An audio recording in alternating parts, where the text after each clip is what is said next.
Alô, amigos, bem-vindos ao Gente que Fala, ao vivo, de meio-dia a 1 pela Rádio Trianon, AM 740 São Paulo, Rádio Universal, AM 810 Santos, AltV, www.altv.com.br, com reapresentação 6 horas da tarde. Estamos também na TV Guarulhos, canal 20 UHF, canal 3 da NET em Guarulhos, 11h30 da noite. Acesse nosso blog, conheça nossos colunistas e colaboradores, gentequefala.com.br, nossa fanpage, Facebook/programa Gente que Fala. Você pode participar através do chat no site da AltV, ou também o WhatsApp 974012235 e ainda o telefone 50526622. Participando desta edição de Gente que Fala, professor Isaías Santana. Professor Isaías, prazer tê-lo aqui. Prazer, muito obrigado pelo convite. Entre as suas atividades, atualmente é coordenador do Arquivo Público do Estado de São Paulo. Exatamente. E professor no Vale do Paraíba. Isso, eu sou de Jacareí. Sim. E dou aula na Univarp, que é a Universidade do Vale do Paraíba. Mora em Jacareí e consegue... Na verdade, eu moro na Dutra, né? Todos os dias vou e volto. Daí. É Dutra, né? Mas dá para fazer um pedacinho da Ayrton Senna ali. Não, a Dutra é mais rápida. Ah, é? Rapidez é essencial. É verdade? Depois da duplicação, depois agora dessa faixa exclusiva até Guarulhos, maravilha. Meia hora já saio da Grande São Paulo. Que bom, a gente ainda tem a ideia de que a Dutra é um terror para se transitar. Não, tranquilo. E eu dou aula à noite, então eu tenho 2 horas entre o fim do expediente no serviço e o início das aulas. Nunca atraso, tranquilo. Pela Dutra. Pela Dutra. Também conosco o vereador Rodolfo Despachante. Rodolfo, prazer tê-lo aqui. Bom dia ao nosso grande líder, Zancopé. Bom dia aos nossos convidados e aos nossos ouvintes também. Você é filiado ao PHS? Sim, Partido Humanista da Solidariedade, no qual eu sou o primeiro suplente e assumi por conta de uma licença do meu nobre líder, vereador Laércio Benco. Laércio Benco está organizando... Ele esteve aqui no programa recentemente e disse que ia se afastar para organizar o partido, é isso? Exatamente, está organizando a chapa para que consigamos fazer um número maior de vereadores para ficar melhor na Câmara Municipal de São Paulo. Ele deverá ser candidato a prefeito, é isso? Sim, ele sairá como prefeito, ele é pré-candidato a prefeito, para disputar com esses grandes aí, para mostrar a nova política que nós temos na cidade de São Paulo. Nessa legislação. Pré-candidato é ótimo. Vai ser terrível, né? Não pode falar que é candidato, eu acho incrível. É a legislação, senão você é multado. Também conosco o economista e engenheiro Milton Rego. Prazer tê-lo aqui, Milton. Prazer todo meu. Obrigado pelo convite, Zancopé. Obrigado. Um abraço para você, para os seus ouvintes e para os meus colegas de mesa aqui. Você é presidente da Associação Brasileira do Alumínio? Exato. A Associação Brasileira do Alumínio, ela congrega dentro da entidade toda a cadeia do alumínio, desde a mineração da bauxita até a produção do alumínio, produção dos manufaturados, depois a reciclagem. Tem uma associação tão específica assim? Tem, mas vários metais têm associações próprias, né?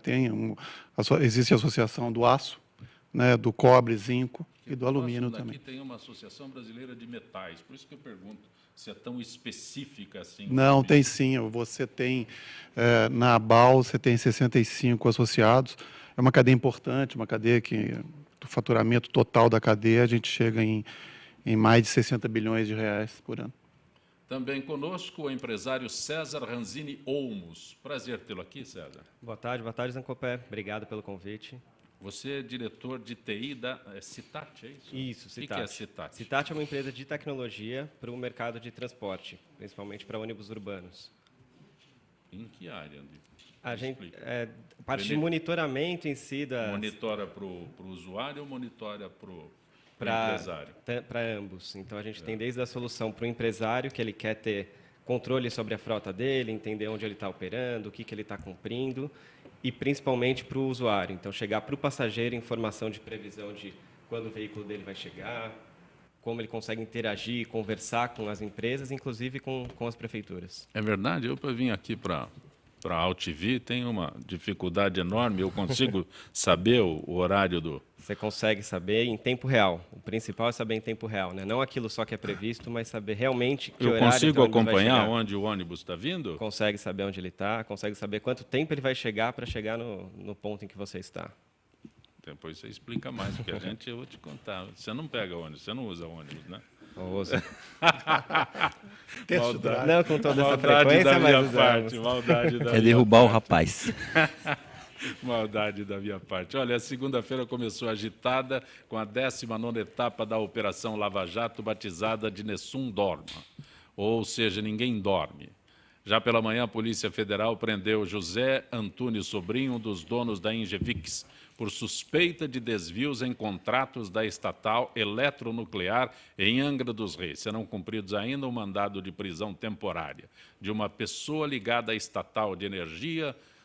Tem 7 de busca e apreensão e 2 conduções coercitivas. Isaías Santana, Milton Rego, César Olmos e o Rodolfo Despachante, como é que analisam esta situação em que estamos neste momento? Milton, posso começar contigo?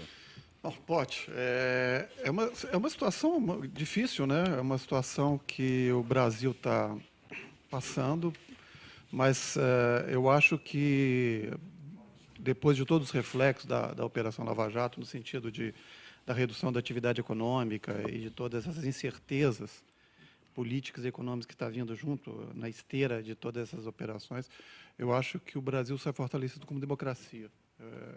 Essa que é a grande, que eu acho que nós temos que cobrar mais para frente, de sair com uma sociedade civil fortalecida. Mas, Milton, eu não... O preço para pagar. Você faz uma citação aí que eu acho interessante, a democracia. A democracia está consolidada no Brasil, não está? Não estaria consolidada? Não, eu acho que o Brasil é um país com uma democracia muito jovem, né? Não temos poucas décadas do ambiente democrático, de eleições para presidentes. Se você comparar o Brasil com os BRICS, eu acho que nós temos uma situação exemplar, né? Não é fácil ter uma democracia um bom parâmetro. com um país jovem, com o Brasil tendo passado o que passou. Então, eu acho que é importante. Eu acho que essa questão de consolidação da estrutura da sociedade civil é importantíssima. E isso passa necessariamente por questão de transparência e governança. César Olmos.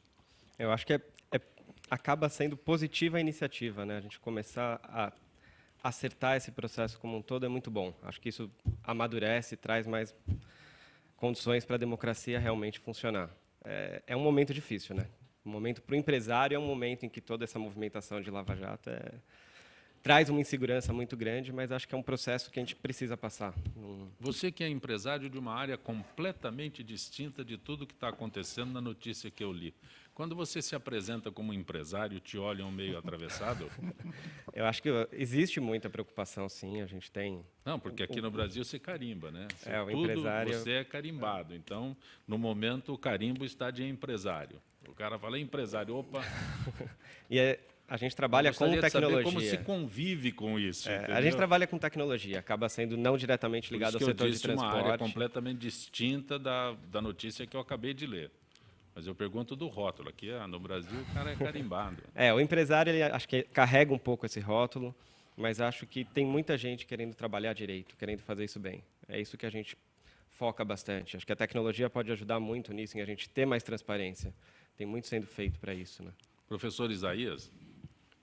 Olha, eu estou muito otimista. Eu acho que é uma oportunidade sem precedente para o país aprender a ser uma república, a separar o que é do povo, o que é de todos, o que é de cada um, os partidos separarem o que é interesse de partido, o que é interesse de Estado, o que é interesse de governo, as questões envolvendo financiamento público de campanha. A democracia tem um custo, tem que ser financiada, mas com regras claras e, sobretudo, regras que permitam a participação igualitária dos grupos políticos. Esta operação e esses processos que estão desencadeando com a prisão de figuras do meio empresarial e figuras dos meios políticos pode ser a grande oportunidade que o Brasil tem para se redescobrir enquanto uma república. Ô, Rodolfo, eu reservei você para o final porque é o único que tem mandato aqui. Embora provisório, mas sim. Tem mandato, tem um mandato. Penso que o Brasil está sendo passado a limpo. Precisaríamos ter mais juízes como o Sérgio Moro, que não tem medo de nada. Ele sim não consegue dormir, Por quê? A luta está muito forte e está envolvendo pessoas grandes, pessoas poderosas. E isso que está sendo bom para nós. Diziam que ninguém ia preso, políticos grandes e ricos não iam presos. Estão vendo aí que estão sendo presos.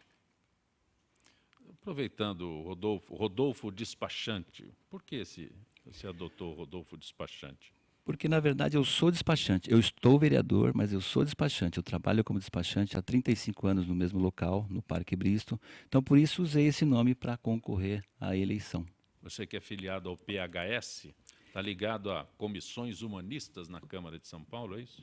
Sim, eu sou filiado ao PHS desde 2011 e faço parte das comissões humanistas da Câmara Municipal, na qual a gente convida pessoas para esclarecerem, para debaterem o assunto que é muito, muito importante na nossa região, no nosso São Paulo.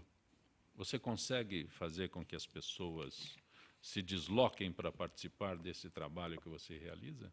Sim, na verdade, alguns não conseguem ir, mas tem que explicar o porquê não. Porque ele é convidado para ir, não é intimado, porque é uma comissão, não é processante, né? Ela é uma comissão que não investiga, ela debate o assunto. Mas é que a gente pensa que é para a melhora de todas as pessoas. Porque eu acho muito difícil quando se anuncia audiência pública, quando se anuncia atividades de comissões, no teu caso na Câmara Municipal, que o cidadão se interesse a comparecer num local público, como é a Câmara Municipal, para discutir ideias. Uma parte da população se interessa, não são todos, mas tem uma fatia da população que está sempre participando, debatendo, discutindo, e são assuntos pertinentes à nossa região, a nosso São Paulo, que está precisando muito. E quando tem a população discutindo, é interessante, porque não é só o político que informa, eles discutem o assunto. Aí entram os convidados, que eles são inteirados no assunto para esclarecer melhor para nós. Professor. A Câmara Municipal é o grande local de debate das questões que interessam à população. Mesmo numa cidade grande como São Paulo, isso é possível. Hoje nós temos ferramentas. Está aí o nosso colega de bancada da TI, que pode dizer que não precisa sair de casa para participar de uma audiência pública. Chegará um dia, eu acho que em breve, que as pessoas participarão de sua própria residência. E é fundamental. A Câmara é para debater, para discutir. Ela faz isso e, se fizer bem feito, ela contribui muito mais com o Executivo. A Câmara é para fiscalizar, acompanhar, mas, sobretudo, a eficiência dos serviços públicos. Porque fiscalizar o gasto, já tem Tribunal de Contas, já tem Ministério Público, tem tanta gente fiscalizando que não precisa mais de ninguém. Agora, a eficiência dos serviços públicos, a ponta, o atendimento, o tempo que está demorando, isso a Câmara deve fazer bem feito. Por que eu digo isso? Porque legislar no sistema brasileiro é privativo do chefe do Executivo. 97% das leis que passam na Câmara, na Assembleia, são de iniciativa do prefeito. Então, se são de iniciativa do prefeito, por que a Câmara vai gastar tempo e energia fazendo uma atividade que ela não vai fazer porque a lei proíbe, a legislação proíbe? Ela tem que discutir os problemas da cidade e fiscalizar a eficiência dos serviços públicos. Se ela fizer e transformar o ambiente da Câmara nesse grande espaço coletivo, ela contribui muito com a gestão da cidade. E o professor imagina que realmente nós poderemos ter audiências apenas videoconferências, vamos mudar esse termo? Com o ritmo que o pessoal da TI está vendendo as coisas e criando, acho que em menos de uma década, viu? Acho que muita coisa já existe até, né? Já existe muita em redes sociais, a gente já tem muita gente falando. A grande questão é como concentrar toda essa informação, como fazer isso chegar realmente a quem tem que ouvir esse dado, quem tem que ouvir essa mensagem e começar a utilizar, né? Acho que muita coisa vai surgir ainda. Não só videoconferência, não. Acho que coisas realmente em que a população consiga se envolver e consiga ter uma voz de realmente ser ouvida. Acho muito importante a tecnologia, ajuda muito, só que ela não pode substituir. Vejo assim, daqui a pouco vão querer que tenha vereador na tecnologia virtual. Então, é importante. Só que o que você falou é interessante, porque o vereador ele está não só para fiscalizar as contas, tem o tribunal, ele fiscaliza as ações do prefeito com projetos, etc. Só que o munícipe, o eleitor, ele tem que fiscalizar o seu vereador. Você tem que estar conversando direto com o seu, ou com a assessoria para saber, dando sugestão, o que está acontecendo, o que não está acontecendo. Eu penso dessa maneira. Milton, eu interrompi, desculpa, Não, por favor. é muito de acordo com essa questão, porque eu acho que aí são duas, que o professor estava falando, são duas questões. Uma é a participação direta na democracia, né? E a outra é uma participação do eleitor com as pessoas que ele elegeu, né? Eu acho que a internet ajuda e deve ir nesse caminho. Eu me preocupo um pouco toda essa questão de participação direta, porque daí você muda um pouco o tipo de democracia, né? Agora, a possibilidade que a internet dá de você acompanhar o que está acontecendo na Câmara, nas assembleias, no Congresso, no Parlamento, isso sim, eu acho que é muito importante. Mas só uma dentro aqui. O risco desses mecanismos de participação direta não serem utilizados é do Poder Legislativo. Só ocorrerá se ele se omitir. Se ele for na vanguarda, se ele aproveitar a modernização, a tecnologia e os movimentos e se apresentar como intermediário, ele sempre vai ser o intermediário dessa discussão. O que ele não pode é virar as costas para o que está acontecendo na sociedade civil. Se ele virar, ele corre o risco de ser substituído, porque na política não existe espaço vazio. Alguém vai ocupar, quem está no poder tem que aproveitar e ir junto, pegar carona. Senão, outros grupos, apolíticos, apartidários, vão ocupar esse espaço e fazer o seu papel. Professor Isaías, o senhor é coordenador do Arquivo Público do Estado de São Paulo. Neste assunto, o Arquivo Público do Estado de São Paulo, quando eu perguntei ao vereador como ele consegue, né, fazer com que as pessoas participem de uma discussão importante como esta que ele coordena nas comissões humanistas da Câmara de São Paulo, eu transfiro para o senhor a pergunta sobre o Arquivo Público. Alguém procura? Muita gente. Que ótimo, que Os ótimo. interesses pessoais Sim. são a razão primeira da procura. Por quê? Porque nós guardamos todo o documento de todo migrante que veio para o país. Então, o Museu da Imigração, toda aquela entrada com o documento dos pais, dos avós, isso é a maior busca que existe no arquivo. Além disso, nós guardamos todos os documentos do período da ditadura. Então, o meio político tem interesse de ver os inquéritos, as fichas, o andamento. É um conjunto de documentos muito grande. O arquivo é um órgão que trabalha com o passado, com o presente e com o futuro. Ele trabalha com o passado porque ele guarda toda a documentação produzida pelo governo do Estado. Ele trabalha com o presente porque ele é responsável pela gestão documental. O que é gestão documental? É a técnica de organização dos documentos públicos, desde o protocolo, abertura, andamento, encaminhamento, quanto tempo, que nome vai receber, como ele vai ser classificado, quanto tempo ele vai durar, se vai ser eliminado, se vai ser guardado. Tudo isso tem uma política que o arquivo estabelece para o governo do Estado como um todo.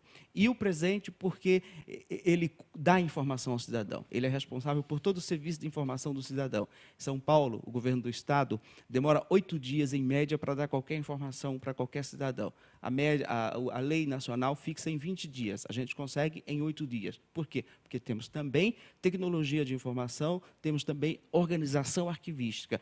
E o futuro? Porque nós estamos hoje preservando os documentos que servirão de provas para as futuras gerações. Os nossos erros e nossos acertos ficarão aí para as futuras gerações errarem menos, acertarem mais, se estudarem e pesquisarem aquilo que nós deixamos documentado. Professor Isaías, eu fico imaginando, enquanto o senhor fala aí, o tamanho de um arquivo público, né? Como o César hoje é especialista de TI, né, da área de TI, eu fico tentando imaginar, existe um acervo desse físico? O senhor está falando físico, eu estou perguntando, estou imaginando um arquivo público do Estado de São Paulo físico. Físico da administração estadual, só Poder Executivo. Estado. Com todos os documentos anteriores a 1940. Você está dizendo que tem arquivos da época da imigração. Se eu for lá, encontro quando o avô Zancopé chegou ao Brasil. Os que sobreviveram estão lá. Os arquivos que sobreviveram. Os que sobreviveram. Sobreviveram a quê? A intempéries, a local inadequado, a porões de prédios públicos. Em 2010, o governo do Estado construiu o mais moderno arquivo da América Latina, e o maior também. São 10 andares, pé duplo, com capacidade imensa, que nós estamos hoje com 75% dele ocupado.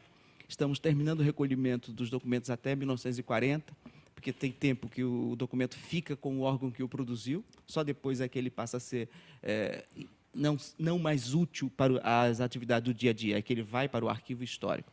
Nesse que eu administro, tem todos os documentos anteriores a 40 e ainda cabe mais uma década. Aí o senhor processa a informação, ou processa uma análise sobre esses documentos e a sua utilidade ou não, é isso? Ou a origem já determina o que é útil e o que não é útil? Naquela atividade que eu falei antes, que é a gestão documental, existe já previamente definido qual vai ser o destino dele. Ele vai durar 10 anos, vai durar 20 anos, vai durar 30 anos, vai durar 100 anos, vai ser eliminado, tristemente, vai ter choro, vai ter um enterro simbólico ali, e vai ser permanente, vai servir para a história. Esse que vai servir para a história, ele veio para a gente. Né? E aí a gente disponibiliza para os pesquisadores, porque nós não podemos fazer a releitura desses documentos, isso é a atividade dos historiadores. Então, todos os professores... No arquivo. Não da organização, da universidade. A universidade é que tem que interpretar, definir, adaptar e fazer releituras históricas desses documentos. É um manancial para teses de doutorado, mestrado, mas também de interesse do cidadão. Por exemplo, os documentos do DOPS são consultados. Nós precisamos criar um grupo de pessoas, 70 pessoas, só para atender as demandas. Agora está diminuindo mais um pouco, mas tinha tanta comissão da verdade, eu acho que o Brasil ia virar o país da verdade, tanta comissão que foram criadas no Brasil. E esses documentos foram todos pesquisados.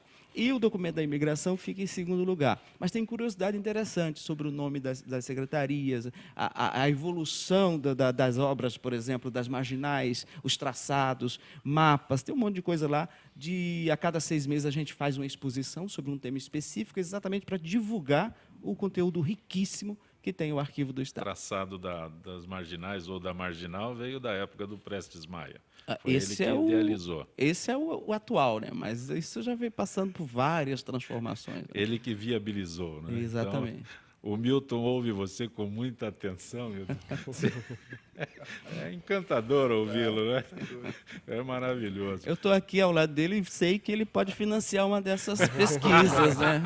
Então, eu estou tentando convencê-lo de que vale a pena investir em gestão de arquivos. É muito bom. E não é político, é só professor. Ainda não, né? Mas, César, quando se fala em arquivo, assim, e eu perguntei de propósito sobre o arquivo físico, você olha o tamanho do chip que você coloca tudo isso, né? Nada, acho que tem muita coisa aqui, que tem ferramentas já que ajudam muito aqui. Imagino que muito disso já deve ser usado até hoje, né? Eu acho que permitir acesso à informação é fantástico. Você estava comentando, eu estava lembrando, eu estou num processo com a minha esposa agora de tentar a cidadania italiana. E acesso a essa informação é muito complicado. Coisas próximas, como bisavô, tataravô, você já não consegue entender, achar documento, quando imigrou, teve mudança de nome, de sobrenome. Então, evoluir isso daqui, acho que deve ajudar muita gente, até nesses processos bem pessoais, né? Está tudo organizado lá. Se vieram para São Paulo, pode procurar o arquivo, que é fácil. São Paulo, Estado. Estado. São Paulo, Estado. Porque os documentos pertencem a quem os produz. Então, todos os documentos produzidos pelo governo do Estado que estão lá. Da Prefeitura é o Arquivo Municipal e do Governo Federal é o Arquivo Nacional, que fica no Rio de Janeiro. Aproveitar, o César fez referência a um assunto recorrente, que é a requisição de uma cidadania italiana. Então, milhares de imigrantes vieram no Porto de Santos, vieram da Itália para o Porto de Santos e adentraram o Estado de São Paulo. Então, o arquivo que você coordena aqui no Estado de São Paulo registra isso, a entrada, a chegada do imigrante e no Estado de São Paulo. Para onde ele foi, seria isso? Eu estou perguntando porque eu quero entender. Exatamente. Toda a entrada... Eu sou só jornalista e curioso. Toda a entrada Sim, do estrangeiro... O processo é esse que eu coloquei. Exatamente. Tem o registro da entrada dele e para onde ele foi. Porque, principalmente, os imigrantes europeus já vinham com um destino certo, com a política traçada para recebê-los. Agora, nem todos esses documentos sobreviveram, evidentemente, mas sim. O que tem lá é uma quantidade grande. O problema maior que ele vai enfrentar é no trabalho de reconhecimento. Sim. Porque lá nós expedimos a certidão da existência de tal pessoa, quando ela chegou, de onde ela veio, os documentos que ela portava e para onde ela foi. E se a linguagem não estiver adaptada, nós temos um departamento lá que se chama um departamento de paleografia, que traduz para a linguagem atual esses termos que já não são mais utilizados na nossa linguagem do dia a dia, para que a certidão seja compreensível hoje. Entregamos para o cidadão interessado. Aí ele vai na embaixada procurar o processo Quando de você cidadania. fala em reconhecimento, aí já é outro Já estágio. é departamento Aí é outro estágio. Isso, já é Ele com sai as de lá- embaixadas. Estou usando o teu exemplo aqui, que é mais fácil. Ele sai de lá com um documento, né? Teu avô, no caso dele já deve ser o bisavô, né? Teu bisavô, ele é mais jovem, então seu bisavô fatalmente chegou ao Porto de Santos e tem lá o destino para onde ele iria. Então, quando você fala o reconhecimento, é o reconhecimento do documento que o arquivo produz. Do documento da Itália que atesta o nascimento do bisavô dele na Itália. Porque esse tem o registro dele. Aí esse é que é o documento que ele precisa para começar o processo de cidadania. Milton? Mas esse documento está aqui no arquivo? Aqueles que sobreviveram, sim. Ah, tá, porque ele trouxe junto com... Sim. Para Tirou cópia Como- naquele como tempo. imigrante, ele Isso, trouxe isso. junto. Ah, E entendi. tem fé pública, né? Tá, O perfeito. atestado de que fulano de tal, com tal nome, originário de tal cidade, tal, nascido em tal data, esteve aqui no Brasil, pá. Esse é um documento público que atesta que aquele indivíduo existiu, era italiano e está aqui no Brasil ou esteve aqui. Esses documentos são todos digitalizados? Ou... Não, porque o Estado não tem condições de ter dois arquivos paralelos, um digital, que é muito caro, e a manutenção disso é muito caro para o Estado, e um físico. Como, por lei, nós temos a obrigação de manter o físico, nós fazemos digitalização para preservar aqueles que já estão bem gastos com o tempo ou para difundir, para fazer a difusão do seu conteúdo, não para substituir. No futuro, acho que também nessas próximas décadas, o Estado de São Paulo já está bem adiantado nisso, ele introduzirá toda a produção documental digital. É o projeto SPDoc Digital. Aí, no futuro, só teremos documentos digitais. Existe um prazo, se é que eu posso colocar assim, para que os arquivos sejam mantidos? Ou não é um prazo, existe uma data ou todo documento que chega é bem-vindo? Os documentos que têm caráter permanente, que é a legislação que define, eles ficam enquanto o órgão tiver condições de preservá-los. A idade média de duração do papel é 300 anos. Sim. As condições favoráveis que o arquivo propicia pode, durante esses 300 anos, estar monitorando e tentando estender essa idade, essa vida útil do arquivo, do documento. Agora, o prazo de vigência desses documentos é definido nessa regra, que se chama tabela de temporalidade. Ou a gente elimina ou preserva. Preservar para a história já é um ônus que vai acontecer ou não. Você está falando, César, você está falando uma linguagem completamente estranha para o César, que ele está vendo onde é que cabe. Não é isso, César? Eu acho que tem muita coisa, entender essa linguagem é importantíssima. Mas o que eu vejo de muito rico é o momento em que isso acontecer e for digitalizado, a gente tiver acesso, eu imagino um processo desse que eu comentei da nacionalidade sendo um processo muito simples, né? Mas só esclarecer, conseguir realmente... Por que a gente não pode digitalizar? Porque se digitalizar como estão, é produzir lixo eletrônico. Sim. Para digitalizar, nós temos que organizar isso e permitir rastreamento, permitir interpretação, permitir linguagem. Ou seja, nós temos que fazer a gestão documental. São documentos acumulados desde 1700. O que ele fala que é... Eu tenho que perguntar para você, quando ele fala que é produzir lixo eletrônico. Eu acho que uma coisa importante não adianta só eu trazer isso como imagem e alguém que vai buscar ter que olhar imagem por imagem, imagino quantos milhões de folhas ali, bilhões existem para procurar. O importante é você conseguir categorizar aquilo, né? É o processo de digitalizar, entender a informação que está lá dentro de uma forma que eu vou buscar meu bisavô lá, eu quero o documento do Felisberto Ranzini. E ele conseguir achar esse documento para mim e trazer. No momento em que a gente chegar nisso, acho que é muito... E essa produção é do ser humano, que é elaborar o guia, elaborar a descrição, elaborar a organização desse documento, a que categoria ele pertence, onde é que ele está, para permitir na linguagem dele rastreabilidade. É isso aí. Como é que é? Rastreabilidade. Na linguagem dele, bom. Você está acompanhando Gente que Fala. Retornaremos em instantes.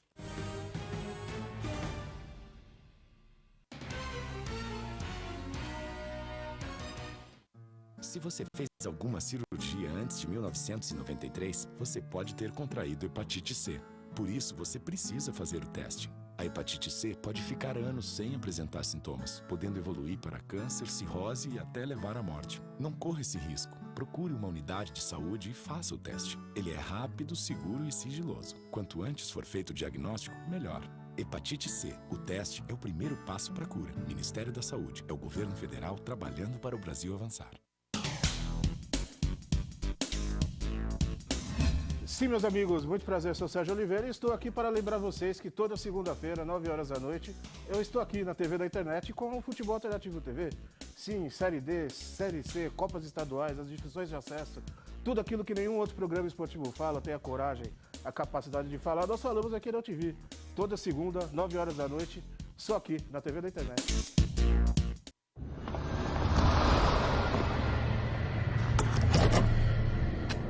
Atenção! Este veículo está sendo roubado.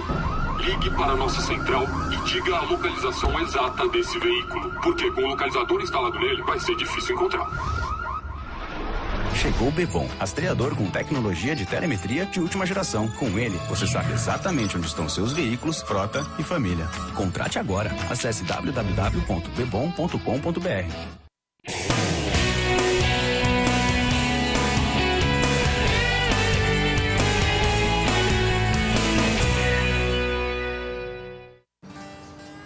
Espécies da Mata Atlântica. O Parque Nacional da Tijuca fica no coração do Rio de Janeiro e no coração do parque fica a Floresta da Tijuca, a maior floresta urbana do mundo, com uma extensão de 3.953 hectares de Mata Atlântica. Aqui existem várias espécies, cada uma com um importante papel no ecossistema. O Pedro é uma delas. Essa espécie de hábitos diurnos é fundamental no reflorestamento e na limpeza da mata. Além disso, o Pedro é uma espécie extremamente sociável e gosta de andar em grandes grupos. Esse programa ele foi criado para dar oportunidade aos visitantes a conhecer melhor o parque, participar da manutenção de trilhas do parque e criar uma consciência ambiental nos visitantes que vêm aqui no parque. E passar a questão da sustentabilidade, você preservar para as gerações futuras. As atividades principais são a manutenção de trilhas, que consiste basicamente na colocação de placas, a retirada de resíduos das trilhas, orientação aos visitantes, plantação de mudas, de espécies nativas. São várias atividades que fazemos aqui dentro do programa voluntariado que melhoram a condição das trilhas para os visitantes do parque. Espécies como a do Pedro são essenciais para manter o equilíbrio da Mata Atlântica. E você, a sua espécie já está catalogada? Acesse gpsmataatlântica.org.br e mostre como a sua espécie protege a Mata Atlântica.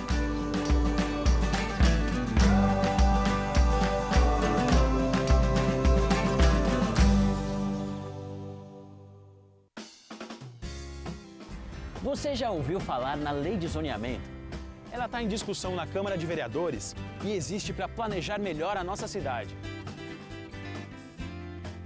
Definindo como vai ficar a sua rua, o seu quarteirão, o seu bairro, dizendo onde pode ter comércio, moradia, emprego ou áreas verdes. Quer saber mais? Acesse o nosso portal. Participe, uma cidade melhor também passa pelas suas mãos.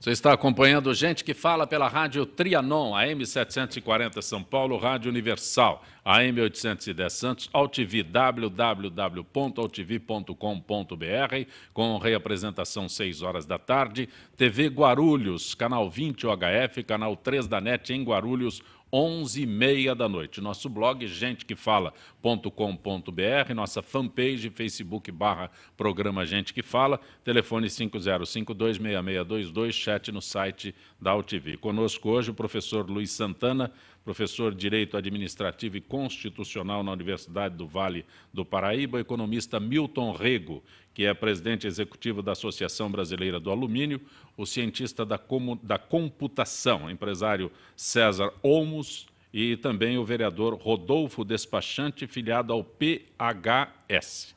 Pronunciei corretamente essas siglas? Sim, claro. Partido Humanista da Solidariedade. Essas siglas me derrubam uma atrás da outra, viu? É bom que quase todas começam com P. Isso é. Agora, hoje em dia, mudaram. Tem algumas Era lei que não. se começasse com P. Todas as siglas deveriam ter o P. Saudades do tempo que tinha só 2 ou 3. Né? Não fala isso. Mas o Solidariedade não tem o P, porque o P é o do Paulinho. Está resolvido. Aí tiraram, lamentavelmente. César Olmos, amanhã é o Dia Mundial Sem Carro, isso? É isso. Não devo vir a AltV de Ninguém de deveria. Carro. É isso? É isso. É. Amanhã, a gente está comemorando isso, acho que é uma data interessante para todo mundo repensar um pouquinho, né? A necessidade de carro, acho que é isso que tem acontecido muito, em São Paulo aqui principalmente, tem tido muito esforço para mostrar modais diferentes, e acho que é uma coisa interessante. E a gente tem um aplicativo aqui que é exatamente para ajudar nisso, né? Para te ajudar a vir amanhã sem carro para cá. O Citamob? O Citamob. O Citamob, ele é um aplicativo que ele está totalmente focado em te dizer em que horário teu ônibus vai chegar. Tanto chegar no ponto em que você está, quanto chegar no teu destino. E isso depende aí de um lado de tecnologia todo, da gente ter informação realmente de onde cada ônibus está na cidade, né? Esse Cita é de cidade? É, Titá, de Cita, cidade. né? Cidade, Citamob. É isso aí, CITTA, MOB, M-O-B-I. É fácil que eu possa acessar? É ou fácil preciso do procurar. James para vir? Não, é fácil. Qualquer um com iPhone ou com Android consegue entrar na Play Store ou na App Store do iPhone e baixar diretamente. Explica direitinho esse Dia Sem Carro e este aplicativo que eu perguntei há instantes para você. Eu quero que você me dê mais alguns detalhes. O funcionamento dele é bem simples. Você consegue abrir o aplicativo, ele vai já te dar a informação, ele vai te mostrar os pontos de parada que estão próximos da região que você está ali. Você entrando em qualquer um desses pontos, você vai ver a previsão de todos os próximos carros, todos os próximos ônibus que tem para chegar. O funcionamento disso que é interessante. Para a gente ter essa informação, a gente depende de uma informação precisa de localização de cada veículo. Então, a gente tem um aparelho de GPS instalado em cada veículo que fornece esse dado de realmente onde está cada ônibus e faz esse cálculo, dado o trânsito do momento, dado a velocidade média que a gente tem acompanhado nas vias, em que horário realmente o teu veículo vai chegar. Era exatamente esse ponto que eu ia perguntar, porque parece muito simples que se tenha um aplicativo, mas é necessário que o ônibus tenha um dispositivo que permita a sua localização, um rastreador. Cada ônibus precisa de um rastreador. Sim. Senão você não vai conseguir trabalhar com informação em tempo real. E a gente sabe que a realidade da cidade hoje faz com que você não consiga trabalhar só com tempo programado, né? O transporte público é do município. Todos os ônibus têm ou algumas empresas apenas? Aqui em São Paulo todos têm. Cidade de São Paulo, estamos Cidade falando. de São Paulo, todos os ônibus têm. A gente está hoje, na verdade, já funcionando em 16 cidades. Então, cidades como Salvador, Maceió, Juiz de Fora. A gente também tem um serviço desse e também todos os veículos monitorados sempre. Quais são as cidades que você... De capitais, a gente tem Recife, a gente tem uma grande operação, Salvador, Maceió. Em algumas dessas cidades, a gente tem conseguido atuar muito próximo da prefeitura, o que também é um processo bem interessante. A gente tem, por exemplo, em Salvador... Se não houver uma parceria, é difícil de implantar. Muitas vezes a gente está direto com o empresário, né, de ônibus. Então, ele contrata o serviço e ele acaba disponibilizando essa informação para o passageiro dele. Isso é bom para o empresário também, né? Se você dá mais informação para a população, a sensação de qualidade para o usuário melhora bastante. Você saber o horário que você vai chegar num ponto, você não ter que ficar lá 10, 15, 20 minutos esperando, com risco de assalto, com chuva chegando, sol, isso melhora a qualidade muito, né? Só o fato de você dar a informação melhora bastante. Milton Rego, indústria de alumínio investe em tecnologia para poupar energia? Essa questão da energia é fundamental para a indústria do alumínio. A produção do alumínio metálico, que você utiliza a partir da bauxita e da alumina, é uma reação eletrointensiva, como é qualquer outro ferro-liga, como é o quartzo, como é o cloro, como é a amônia, praticamente toda a indústria petroquímica e a indústria de ferro-ligas são eletrointensivas, ou seja, para produzir o metal na forma que a gente utiliza, você precisa de uma quantidade grande de energia. Uma vez produzido, Depois, no caso do alumínio, você pode reutilizá-lo indefinidamente. Então, você produz o alumínio uma vez e você, pela reciclagem, você utiliza o alumínio quantas vezes você puder. A estimativa é que, desde que o alumínio começou a ser utilizado, que isso nós estamos falando, o alumínio, a utilização do alumínio como metal, apesar de ser um elemento muito comum aqui na crosta terrestre, mas é muito recente, veio do início do século passado, né? Dos anos, no início, um pouco antes da Primeira Guerra. E a estimativa que associações mundiais do alumínio fazem é que 70% do alumínio que foi produzido de lá para cá continua em uso. Então, você reutiliza constantemente o alumínio. Só que, para você fazer o alumínio a primeira vez, você precisa de bastante energia. Então, a busca de uma eficiência energética em todo o processo é fundamental para a indústria, para as indústrias eletrointensivas, especialmente para a indústria do alumínio. Então, nos últimos anos, nas últimas décadas, a indústria do alumínio aqui no Brasil fez grandes investimentos para diminuir a energia utilizada no processo da produção do metal. Quando você fala em reciclagem, né, vem à mente de todo mundo a latinha de refrigerante. Esse parece que a reciclagem se resume ali às latinhas todas, né?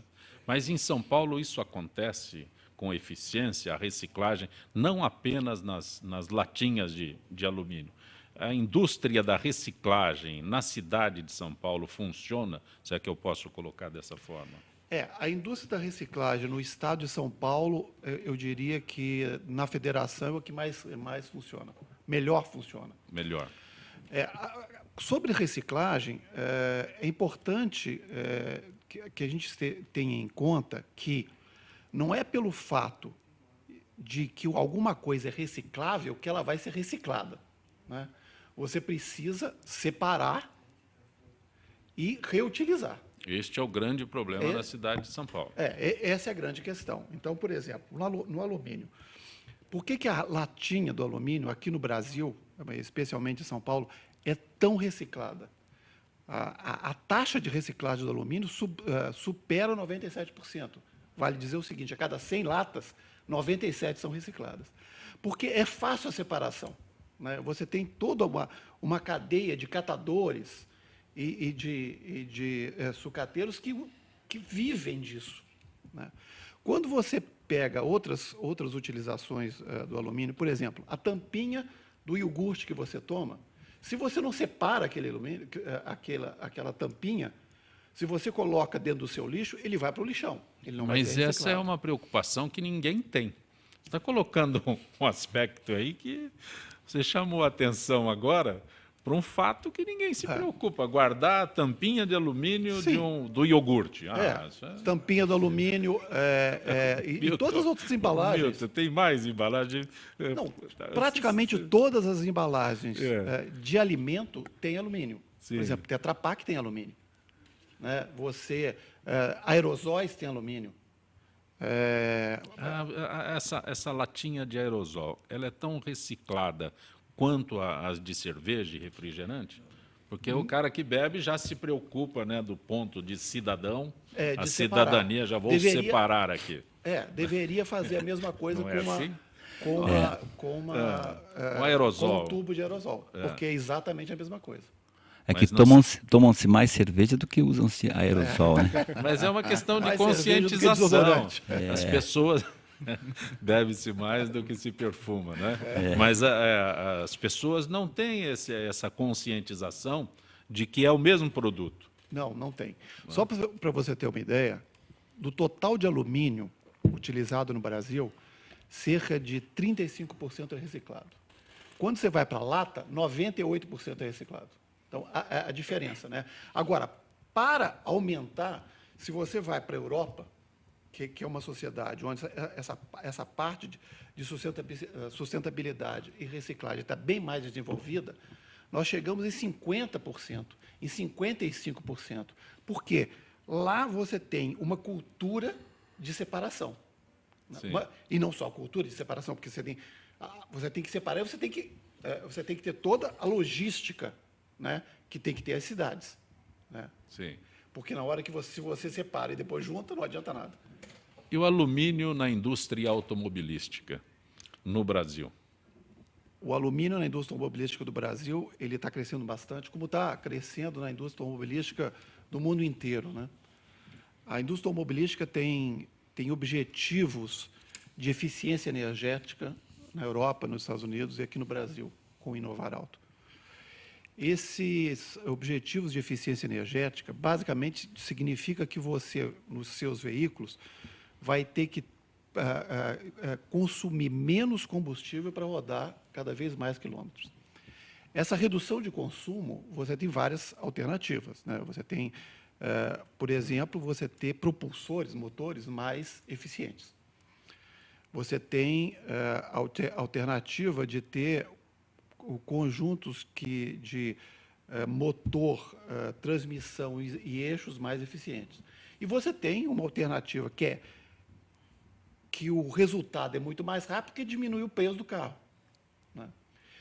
Então, no mundo inteiro, o que está sendo o mais rápido, o que dá melhor resultado, é você diminuir o peso do carro. Então, o que está acontecendo é que o alumínio está substituindo o aço em vários componentes. Né? Primeiro era só em motores, né? Primeiro era só na parte de cima dos motores, nos cabeçotes, agora é o motor inteiro, depois são... Já existe o motor todo, o bloco todo de alumínio? Claro. As novas famílias de motores, 1.0, agora, que foram implementadas no Brasil, são todos completamente de alumínio. Porque a ideia que se tem quando se fala de motor de alumínio é apenas uma parte dele, como era. Não, agora é o bloco todo, não apenas a... Sim, o bloco todo, carcaças de transmissão, carcaças de eixos. Cada vez mais tem o alumínio, porque quando você substitui o aço pelo alumínio, você ganha 2/3 do peso do aço. Né? No Brasil, quando se fala em alumínio, só se imagina a cozinha, as panelas da cozinha. Ainda é assim. As panelas são, né? Tem não, outros, o conceito. Não, você sabe que cada vez mais essa percepção... Essa percepção, mas, por exemplo, a construção civil utiliza muito alumínio, né? Uhum. Toda a parte de... Atualmente, praticamente todas as construções, toda a parte de estrutura de janela é de alumínio. Sim. E agora, aqui em São Paulo, toda a parte de fachadas, todas as fachadas de vidro que você vê nos novos arranha-céus aqui em São Paulo, tudo é alumínio que segura o vidro. Então, existe uma estrutura de alumínio e o vidro colado. Os serralheiros já se dedicam mais ao alumínio? Sim, bastante. Transportes também, né? Metrô, trens. Lancopé. Pois não. Há quem diga que a indústria do alumínio é subsidiada pelo governo. Saberia dizer se essas grandes indústrias de alumínio são doadoras de governos? Doadoras de governo? Aqui porque está na notícia que a indústria do alumínio é subsidiada pelo governo. Eu imagino que... Seria uma contrapartida de doação? Não, eu imagino que essa discussão, pode ser, eu imagino que seja isso, que é a respeito do custo da energia elétrica para a indústria de alumínio. É que nós estamos falando de alumínio na geração de energia, né? Eu imagino que seja isso. Se for isso... Não deixa de ser um incentivo, né? Não, o que eu posso dizer é o seguinte. No mundo inteiro, o formato, o projeto da indústria do alumínio, então não estou me referindo ao Brasil, mas me refiro aos Estados Unidos, a Canadá, Austrália, Rússia, Europa, Noruega, China. Você sempre tem projetos de produção de alumínio com projetos de geração de energia. Isso aí é no mundo inteiro. Porque isso aí estava relacionado, há algum tempo atrás, com quem faz o projeto da produção de alumínio ter a garantia que não faltaria energia. Tá? Então, quando foi feito isso, aqui no Brasil, na década de 70, até na década de 80, várias empresas elas fizeram projetos de geração de energia, ou seja, uma hidrelétrica ou várias hidrelétricas, normalmente associadas com outras empresas, e parte da geração dessa energia foi dedicada para a produção do alumínio. Então, daí, quando teve toda uma discussão no Brasil sobre a questão de modicidade tarifária, ou seja, diminuir a tarifa para o domicílio, né, que começou agora mais em 2013, nos últimos governos, começou uma discussão de que a indústria, não só a indústria do alumínio, mas toda a indústria eletrointensiva, teria algum tipo de benefício na produção de energia. E, então, isso aí tem duas questões. Uma é voltar para quando foram feitos todos esses projetos, né, que você prevê autogeração. Isso é uma coisa que acontece em todos os países. Você tem parte da energia gerada para utilizar numa indústria que consome muita energia. E daí você tem a grande questão, que é uma questão, eu acho que transcende o alumínio, que é quanto que deveria custar a energia para o setor industrial. Porque energia é um insumo estratégico para o setor industrial. E aqui no Brasil foram feitas algumas decisões onde a energia do setor industrial foi cada vez ficando mais cara. É por isso, por exemplo, que você teve uma discussão grande com a Chesf, agora, né, que é um polo petroquímico, que estava na possibilidade de fechar. E você tem uma discussão sobre quanto que deve custar essa energia. O Brasil é um dos países que mais cobra a energia para o setor industrial. E o resultado disso é que o alumínio da produção da bauxita está diminuindo no Brasil desde os anos 2000. Hoje o Brasil produz 800 mil toneladas de alumínio, já produz 1.600.000. Ok. Por conta do custo de energia. Professor Isaías, amanhã é dia do Rio Paraíba do Sul? Pois Tem é. motivo para comemorar? Temos, ele ainda é que mora em responsável. Jacareí. Ele é responsável, basicamente, por... Das 39 cidades do Vale do Paraíba, no lado de São Paulo, apenas 4 não dependem do Rio Paraíba para o consumo de água. Tem sistemas próprios, ou por cisterna, ou por outras pequenas bacias que acabam alimentando o Rio Paraíba. Mas ele é fundamental, sobretudo, para o Rio de Janeiro, porque o Rio de Janeiro é o grande consumidor da água do Rio Paraíba do Sul. O Rio de Janeiro ainda não trata esgoto como São Paulo trata. As grandes cidades do Vale do Paraíba, São Paulo, já está chegando a perto de 100% do esgoto tratado. São José dos Campos, Taubaté. Também no litoral nós vamos alcançar esse percentual em breve de 100%. E resta, portanto, esse grande desafio nacional, que é o Rio de Janeiro acabar com essa dependência da água do Rio Paraíba. Por que a grita tão grande? Porque o sistema Cantareira foi interligado com Jundiaí e Piracicaba e deveria ter sido interligado também com o Rio Paraíba, mas aí esse projeto foi jogado fora porque entrou um outro partido, o partido jogou fora esse projeto. Por que essa grita tão grande? Não jogou não e vai sair, já está em construção. Faz tempo não, que jogaram fora. É uma das prioridades. Não jogaram fora e guardaram naquela gaveta a última do arquivo do Estado. Existe arquivo rio, quase morto. Existe um rio pequeno que nasce em Guarulhos e alimenta o Rio Paraíba do Sul, que é Jaguari. Existem 2, um lá mais na região de Bragança e esse pequeno. Esse pequeno tem uma pequena represa em Jacareí. A interligação com a bacia aqui do Cantareira vai ser por intermédio desta barragenzinha do Jaguari. O excedente é que ela vai para o Paraíba. Agora, o que é mais importante nisso, essa discussão? Nós falamos bastante de energia. Por exemplo, São Paulo não sabe de onde está vindo a energia que está consumindo. A nossa região do Vale do Paraíba não sabe de onde está vindo. Se é do Tietê, se é do Itaipu, porque há já uma integração nacional. Né? Por que a água vai ser cada rio no seu quintal? Não pode ser um tema municipal. É um tema que deve ser tratado entre bacias. E a integração entre as bacias, para hora uma se alimentar da água da outra, hora uma servir a outra, porque também a estiagem é sazonal, depende de outros fatores. Então, essa integração de todas as bacias no Estado de São Paulo, que é um projeto do nosso governador Geraldo Alckmin, é fundamental. Vai ter grita, vai ter chiadeira, vai. Mas na hora que a água do São Lourenço, que é uma quantidade infinitamente superior, estiver abastecendo o Vale do Paraíba, aí o Vale do Paraíba diz, graças a Deus, que tem água aqui vindo lá do Vale do Ribeira. Sim. É mais longe do que o que já tem aqui, professor. Mas vai acontecer. Tem alguma coisa específica? Amanhã é o dia do Rio Paraíba do Sul, né? Tem alguma coisa específica? Teve domingo, o Comitê das Águas da cidade fez um ato simbólico importante, fazendo a limpeza de resíduos sólidos que estavam no rio, vasos sanitários, sim, peças de veículos, 1,5 tonelada de resíduos sólidos num trecho pequeno dentro da cidade de Jacareí. Só ali em Jacareí? Só entre uma ponte e a outra. Nossa. Para ver que quanto? O rio, 1,5 tonelada. O rio é mais maltratado pela população do que pelas questões climáticas. Sim, sim. A gente não tem ainda essa conscientização da importância do rio para a vida da cidade.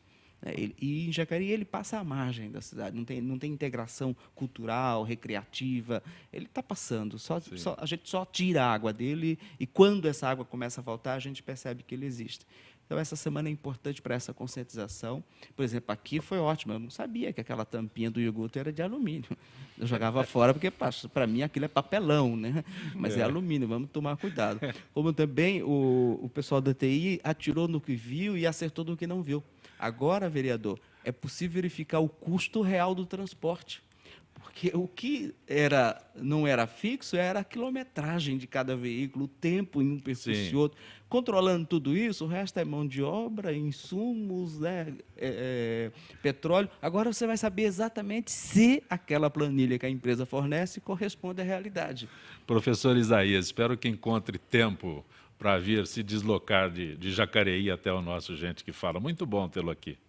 Muito obrigado, foi um privilégio para mim. Milton Rego, é muito bom tê-lo aqui no Gente que Fala e espero que tenhamos a oportunidade de reencontrá-lo. Obrigado pelo convite, foi um prazer. Vereador Rodolfo Despachante. Queria agradecer. Que antes de encerrar o mandato, venha aqui. Se Deus quiser. Queria agradecer a oportunidade, o nosso âncora Zancopé, e estamos lá à disposição da população. Eu deixei por último para que você repita amanhã o dia sem carro. Acho que amanhã é importante, então vamos fazer força para deixar o carro em casa. Você deixa seu carro em casa? Eu vou deixar meu carro em casa, amanhã não vou andar de eles? carro. Todos não, mas o carrinho ali vai ficar. Acho que dá para fazer isso num dia. A importância desse dia mundial sem carro. Ele é um dia mundial, então a ideia é mostrar para todo mundo. Existem várias maneiras de se deslocar na cidade, bicicleta. No Brasil é recente, no Brasil a adoção No Brasil é alguma coisa de alguns anos para cá, uma adoção mais recente. É pouco tempo. Mas acho que isso no mundo já vem desde 1970, é uma coisa mais antiga já. Então a ideia é a gente forçar isso, mostrar para todo mundo que é possível. Dá para a gente fazer isso e tem ferramenta que ajuda, né? Então, não espera chegar o próximo dia para vir anunciar aqui, não. Retorne antes, a gente volta antes. Muito obrigado. Gente que Fala tem a direção-geral do jornalista Fausto Camunha, a diretora de produção Zenilda Salvato, redação Raela Brandão, Pedro Schiavon, na pauta José Carlos Sicarelli, produção cultural Ricardo Godoy, na rádio Trianon, Benê, Cléo Rodrigues, Neildo Neres, Ricardo Valim, na direção da UTV Alberto Luquete, na técnica James Eduardo, Marcelo Fontan, Sérgio Oliveira, Iago Matsumoto. Estaremos de volta amanhã, meio-dia, sem carro. Grátis, até lá.